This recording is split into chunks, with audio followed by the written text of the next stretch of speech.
बालू के बंद हो जाने से बहुत लोग बेरोजगार हो गए हैं, तो आप अगर बनते हैं तो इसका सोल्यूशन ये सच्चाई है कि बालू और नाव बंद होने से हमारा पूरा सोनपुर ही नहीं पूरा सारण जिला इफेक्टेड हो गया है।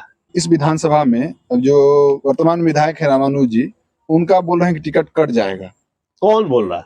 ज्यादातर लोग बोल रहे हैं। लोग बोल रहा है तो लोग भी तो वोट देके उनको जिता जाए। निकम्मा आदमी है, वैसे आदमी को वोट देके जिता देता है। कि सबको तो देख ही लिया, एक बार भाई रमेश को भी देखो। और छात्र नौजवान तुम लोग जग जाओ, अगर जग जाओगे तो यहाँ सोनपुर का परिदृश्य बदल के दिखा देंगे। एक बार मौका जरूर मिलना चाहिए, बदलाव तो होना चाहिए ना। बदलाव आप लोग के हाथ में है करना। अच्छा नौजवान एक्टिव हो जाओ, बदल दो सोनपुर को। और मैं भरोसा देता हूं आप लोग को, सोनपुर का इतिहास बदल देंगे। विधायक अगर बनते हैं तो अस्थायी इसका सोल्यूशन कोई? सॉल्यूशन इसका रिंग बांध है बॉस।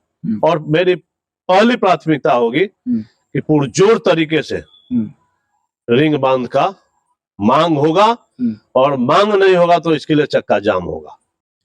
2025 चुनावी साल है, सभी पार्टी सभी प्रत्याशी चुनावी मूड में आ चुके हैं, और हमारे फ्रेम में जो व्यक्ति देख रहे हैं वो किसी परिचय के मोहताज नहीं है। इनका नाम रमेश यादव हुआ, जो भावी उम्मीदवार भी हैं। आइए इनसे जानते हैं चुनाव के बारे में। पहले तो आपका बहुत बहुत स्वागत है। धन्यवाद आपके और आपके चैनल को। कैसा चल रहा है चुनाव का तैयारी? लगे हुए हैं, हमारा तैयारी तो 5 साल चलता है और हमेशा जनता के बीच में ही है। कोई नई तैयारी थोड़ी, हमारे तो 5 साल जनता के बीच में है। क्या कारण रहता है कि चर्चा में आप बने रहते हैं हमेशा? सोनपुर विधानसभा में आपको लोग ज्यादा जानता है, लेकिन स्थानीय विधायक जो हैं उनको लोग नहीं जान पाता है। सेवा, लोगों का सेवा करते हैं, सेवा करते हैं। कोई अनर्गल झूठी आश्वासन नहीं देते हैं। जो बन पड़ता है लोगों को मदद करते हैं, चाहे वो इलाज का हो या पढ़ाई का हो, सभी लोग को मदद करते हैं। कहाँ चूक रह गई 2020 में जो उस समय आपको टिकट नहीं मिल पाया? अब टिकट देने वाले लोग से पूछिए ना। टिकट जाना जो जिनको देना है उनसे पूछिए ना। हमारे तरफ से तो हमेशा 100% रहता है। 100% था आपकी तरफ से? बिल्कुल बिल्कुल, हम जनता के बीच में हैं। कभी भी आप सर्वे कराएंगे, पार्टी कराएंगे, हमेशा नंबर 1 पे रमेश यादव का स्थान मिलेगा। अच्छा, अभी समस्या दिख रहा है सबसे पहले सोनपुर में जो पछियारी टोला है सबलपुर का, वहाँ बहुत सारा घर ढह गया, बहुत लोग बेघर हो गए। एक तरह समझिए तो दूसरा जमुनिया बन चुका है। तो उस स्थिति में वहां पर कोई नेता नहीं गया, आप गए, तो क्या लगता है? हम तो हर साल जाते हैं, जनता के बीच में रहते हैं, जनता के सुख दुख में रहते हैं। और हमारा गांव भी कटाव क्षेत्र में ही आता है। सबलपुर के बगल में पहलेजा शाहपुर दियारा भी मेरा गांव है। हम भी बाढ़ पीड़ितों में ही है, कटाव क्षेत्र में ही है, इसलिए वहाँ के दुख दर्द को हम समझते हैं। जो व्यक्ति, जो नेता बाढ़ ग्रसित इलाके में नहीं रहते हैं, जिनका गांव, जिनका घर नहीं कटा हो, बाढ़ में नहीं डूबा हो, वो जनता का दुख दर्द नहीं समझ पाते हैं। और इसी कारण बहुत लाइटली ले लेते हैं कि बाढ़ आया और गया। जिनका कटाव हो जाता है, जिनका घर गिर जाता है, जिनका घर में पानी घुस जाता है, उनका जीवन यापन कैसे चलता है, ये जो भोगा है वही जानता है। अच्छा, आप विधायक अगर बनते हैं तो अस्थायी इसका सोल्यूशन कोई? सॉल्यूशन इसका रिंग बांध है बॉस। और मेरी पहली प्राथमिकता होगी कि पुरजोर तरीके से रिंग बांध का मांग होगा, और मांग नहीं होगा तो इसके लिए चक्का जाम होगा। चक्का जाम कीजिए? बिल्कुल बिल्कुल। जब हमारा गांव ही नहीं बचेगा, हमारा समाज ही नहीं बचेगा, तो ऐसा जनप्रतिनिधि बनने से कोई फायदा नहीं। अच्छा, सोनपुर में और कौन सा ऐसा मूलभूत समस्या है जिसको लेकर आप उठाना चाहते हैं? बिल्कुल, यहाँ स्वास्थ्य की समस्या है, शिक्षा की समस्या है, ना यहाँ खेलने के लिए स्टेडियम है, फिजिकल एक्टिविटी के लिए स्टेडियम है, ना कोई यहाँ डिग्री कॉलेज है। हमारा ये पहलेजा से चले जाइए अकिलपुर दियारा के लिए, यहाँ पे बिना पीपा पुल, बाढ़ में हमेशा पीपा पुल खोल दिया जाता है। ग्रामीणों को आने जाने के लिए बहुत झमेला है। यहाँ कोई नाव की सुविधा के अलावा कोई विकल्प नहीं। एक अस्थायी पुल का निर्माण होना चाहिए।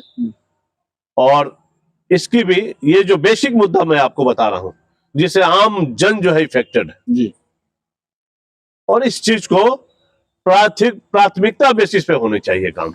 अच्छा, ज्यादातर लोग इस विधानसभा में जो वर्तमान विधायक है रामानुज जी, उनका बोल रहे हैं कि टिकट कट जाएगा। कौन बोल रहा है? ज्यादातर लोग बोल रहे हैं। लोग बोल रहा है तो लोग भी तो वोट देके उनको जिता जाए। निकम्मा आदमी है, वैसे आदमी को वोट देके जिता देता है। लेकिन उस स्थिति में राजद अब किसको मौका देगी? अभी तो राजद पार्टी के लोग जाने, हाईकमान के लोग जाने किनको मौका देगा किनको मौका नहीं देगा, हम कैसे बता सकते हैं। हम तो जनता के बीच में है काम कार्यकर्ता के रूप में। आप निर्दलीय हैं? अभी तो पार्टी अगर टिकट देगी तो पार्टी से लड़ेंगे और नहीं देगी तो निर्दलीय लड़ेंगे। पार्टी अगर मौका देती है तो पार्टी से लड़ेंगे? बिल्कुल बिल्कुल बिल्कुल जीतेंगे और सीट भी राष्ट्रीय जनता दल के झोली में डालने का काम करेंगे। अच्छा, एक चीज और, लोग यहाँ पर बालू से बहुत ज्यादा धंधा करते थे, उसका व्यवसाय था बालू।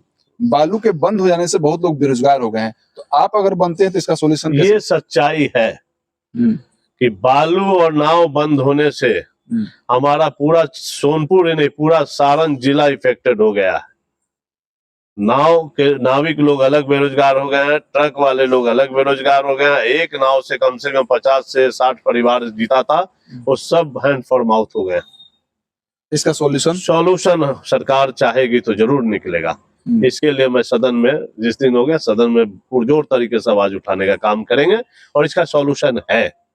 और हम लोग चाहेंगे तो आम जनता के सहयोग से इसका सॉल्यूशन निकलेगा। जिस तरीके से ट्रक का रजिस्ट्रेशन कराकर, माइनिंग चालान को वैध बनाकर बालू की ढुलाई किया जाता है, उस तरीके से ही नाव का रजिस्ट्रेशन कराकर और उसपे जो बालू आती है उसका माइनिंग देकर नाविकों को लाने का प्रावधान बनाया जाए। ये सरकार चाहेगी तो जरूर ये इसका रास्ता निकलेगा। आप वैध को अवैध को वैध बना दीजिए ना, नाव को रजिस्ट्रेशन करा दीजिए, रजिस्टर्ड कर दीजिए। और जो आप कहते हैं चोरी छुपी बालू लाते हैं उसको माइनिंग के साथ लाने का काम, चालान के साथ लाने का काम कीजिए। एक तो रोड का भी भार कम होगा और यहाँ हमारा समाज भी खुशहाल हो जाएगा। जो बालू के धंधे में लोग लगे हुए हैं वो भी खुशहाल रहेंगे। रास्ता तो निकल जाएगा, रास्ता सरकार चाहेगी तो क्या नहीं। अच्छा देखते हैं आप, रास्ता तो यहाँ आपको पूरा देखिए ना, बख्तियारपुर से आप दीघा तक मेरीन ड्राइव गंगा में पुल खड़ा हो गया। सरकार चाहेगी तो क्या नहीं हो सकता, कुछ भी हो सकता है, वो बिल्कुल हो सकता है। अच्छा, आप अगर विधायक बनते हैं, मौका देती है यहाँ की जनता, 3 बड़ा काम आप बताइए यहाँ सोनपुर के लिए करना चाहिएगा। पहला काम, सबसे बड़ा फर्स्ट प्राथमिकता है हमारी रिंग बांध। सबसे बड़ा बांध बिल्कुल एकदम फर्स्ट प्रायोरिटी रिंग बांध का होगा। रिंग बांध नहीं होगा तो इसके लिए जन आंदोलन होगा ही होगा। ठीक। दूसरा जो है, हमारा सोनपुर में ये आपका एक डिग्री कॉलेज की स्थापना होनी चाहिए ताकि यहाँ का छात्रों का भविष्य जो है खतरे में ना पड़े। फिजिकल एक्टिविटी के लिए स्टेडियम का निर्माण होना चाहिए। और एक हमारा ये अकीलपुर दियारा है, इसके लिए आवागमन के लिए एक अस्थायी पुल का निर्माण होना चाहिए। ये फर्स्ट प्राथमिकता होगी, ये 4 काम। अच्छा, वर्तमान विधायक के कार्यकाल को आप कैसे देख रहे हैं? 5 साल हो या लगातार 10 साल के कार्यकाल को आप कैसे देखते हैं? आप जाइए माइक लेके क्षेत्र में और जनता से पूछिए उनके कार्यकाल को कैसे देखते हैं। हम तो कहेंगे तो लोग कहेगा कि इनको चुनाव लड़ना है, तो बोल रहे जनता के बीच में जाइए, इनका फीडबैक जो है जनता ही देगी, हमसे बेहतर जनता देगी। जनता देगी फीडबैक? हाँ, निकम्मे विधायक है। बड़ी बात बोल रहे हैं। मैं बिल्कुल निकम्मे विधायक है। अच्छा, जाते जाते सोनपुर की जनता को क्या मैसेज दीजिएगा? बोले कि छात्र नौजवान जगो। छात्र नौजवान जो है सोनपुर के विधानसभा के तमाम छात्र नौजवानों से कहते हैं, मजदूर किसानों से कहते हैं कि सबको तो देख ही लिया, एक बार भाई रमेश को भी देखो। और छात्र नौजवान तुम लोग जग जाओ, और जग जाओगे तो यहाँ सोनपुर का परिदृश्य बदल के दिखा देंगे। एक बार मौका भी जरूर मिलना चाहिए, बदलाव तो होना चाहिए ना। बदलाव आप लोग के हाथ में है करना। और छात्र नौजवान एक्टिव हो जाओ, बदल दो सोनपुर को। और मैं भरोसा देता हूं आप लोग को, सोनपुर का इतिहास बदल देंगे। बहुत बहुत धन्यवाद बात करने के लिए। धन्यवाद। चलिए, बाकी इस वीडियो के माध्यम से आप क्या सोचते हैं, कमेंट बॉक्स पर जाकर अपनी राय जरूर दें। जय हिंद, जय बिहार।